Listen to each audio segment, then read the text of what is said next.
Love is all you need, according to the Beatles. Of course, they never used a dating app. Hi, I'm Nick. This is 10 Minutes with Nick. And today we're going to talk about modern dating. Yes, modern dating. Now, why do I sound so unhappy when I say the phrase modern dating? Well, number one, it's a nebulous phrase that has no set definition in science, because definitions happen in science. They don't happen anywhere else, not in history or sociology or any other field. But also because when we think of modern dating, we think of a sort of failure of the human social system to bring people together. The question is why? Well, I'm going to attempt to answer that, or attempt to at least probe the question in the next 10 minutes, as I do with every other topic. And as I was saying to my father not a moment ago, I have no idea what I'm going to say. It's a surprise, both to you and to me. It's fun. We have fun here at 10 Minutes with Nick. So modern dating, what is the real issue with it? Well, I'm going to start with the idea of what is a big problem with a lot of the stuff that happens in sort of the more modern time. We compare it to an idealistic time that I'm not even sure entirely existed prior to what we call modern dating, right? So if we go back let's say even 10 years, let's not go back into the too distant past, right? 10 years ago, the advent of dating apps was coming on, but there had been Match.com for quite a while. eHarmony was being advertised on TV at that point. Internet dating had been around, and it wasn't a new phenomenon, but it was becoming more popular. It was rising in popularity. Now, you were still at this point where if you met someone online, you invented a story of how you met each other. Oh, we happened to brush into each other at the grocery store. No, you didn't. Nobody brushes into each other at the grocery store. Stop lying to yourself. What, you were standing over the carrots and just saying to yourself, oh my, look at these carrots. This is a wonderful price, and hello, soulmate. No, shut up. It's a fake story, and everybody knows that. It's a completely fake story. Or you said you met at the gym, which if you think you can meet your significant other at the gym, you're either one of the very rare few with the kind of swag to pull that off, or you're lying to us. Because if you've ever been to the gym, what you see is mostly people just sweating and being like just absolutely in not a state to meet somebody, right? Like you put weight over your chest and you're doing, your bench press, and all of a sudden you're just like, oh, I should find the one right now. No, you shouldn't find the one, because if you found her, you'd drop the damn thing on your chest and you'd probably hurt yourself. And I'm referring to the guy's point of view, right? Like, girls, I don't know what happens to you at the gym. I've heard horror stories, and I've only heard horror stories. Like, I've never heard from a girl like, oh, this guy walked up to me at the gym and it was so smooth and nice that I had to give him my number. I've never heard that. I've heard there were all these creepy guys at the gym and they were staring at me. Right. No. If you come up to me and say you met this person you're dating at the gym, I'm going to assume you met on a dating app. Right. But the reason we told those fake stories about how we meet if we met someone online 10 years ago was because we wanted our dating experience to line up with what people told us it was supposed to be like. What it was supposed to be like. In this fictional, I'd argue fictional past, because I would submit to the court that I don't think that dating has ever been quote unquote magically easy. I would submit to the court that. Now, 20, 30, 40, 50 years ago, the world was smaller, right? Your world was just smaller. You didn't even look beyond what was right in front of your nose. Like, you could call people, sure, but you couldn't, pick a location and just start, swiping right in that location, which you can do nowadays. The world was just smaller. So typically speaking, if you were looking for somebody, you either met somebody in the town or the city where you were, or you physically had to go to another location.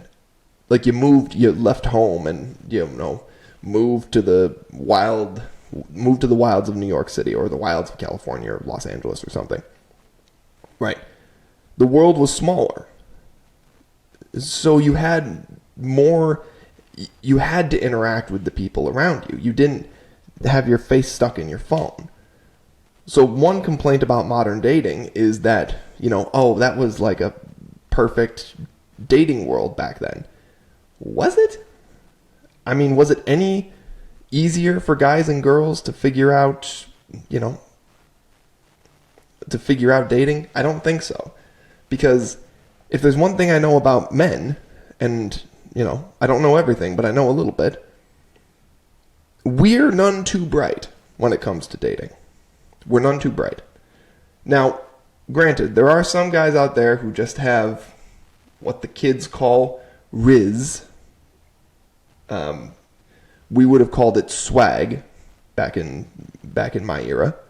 And then, they would have called it game in the era before that. And in the era before that,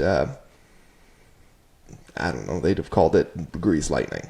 But this game is hard to find because nobody's really sure what the game is. Like, how do you it's always about trying to find these moves to woo the ladies. And in reality, I don't think the ladies were ever wooed by the games that men try to pull, because it's mostly just dumb luck. Like, you mostly just fall over backwards into a girl who, kind of enjoys what you're putting out there.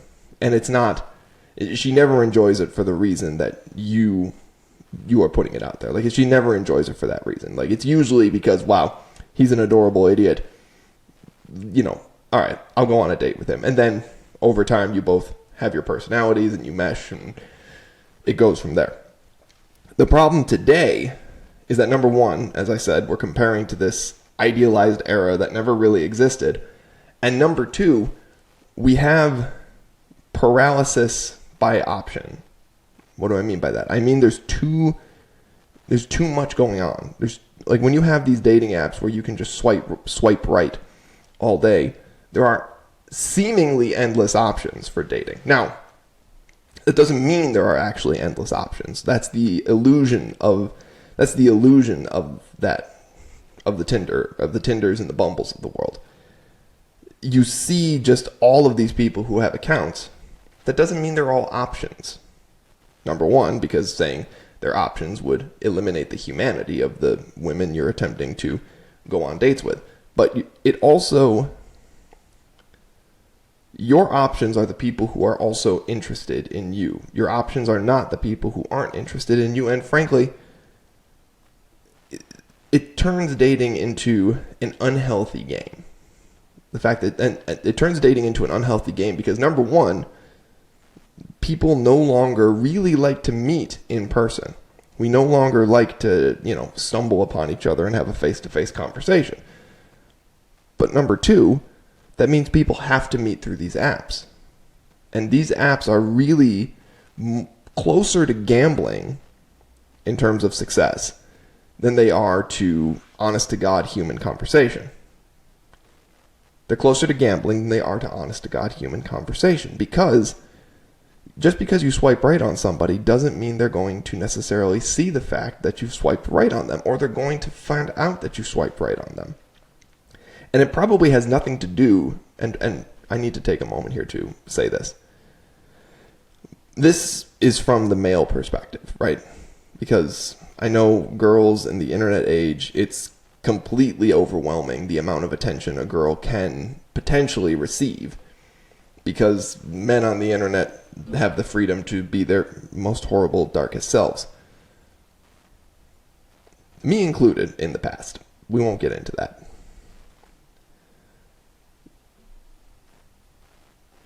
The problem is we have a lot of people using this failure of connection to really manipulate segments of society.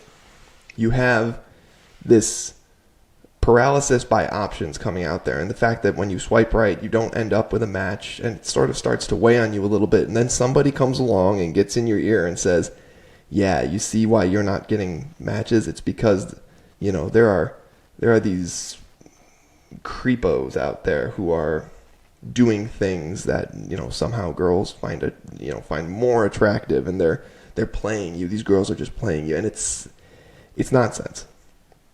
It's pure nonsense, but it's pervaded culture enough that not only is modern dating ruined by its comparison to an era that never really existed, it's ruined by the fact that we now have allegedly limitless options and yet no connection. We have no connection but limitless options, and comparison to an era when we actually, had to talk to each other. It's unhealthy. It's an unhealthy dynamic. And I'm at 11 minutes, so we are well over time here. So we're going to have to probably do a part 2 on modern dating, but rest assured, I will get to the bottom of this mystery because I know you want me to. I don't think you probably care. There's 11 of you who listen to this. But just remember this, what we're dealing with right now is a comparison to an era that probably never existed, and paralysis by options.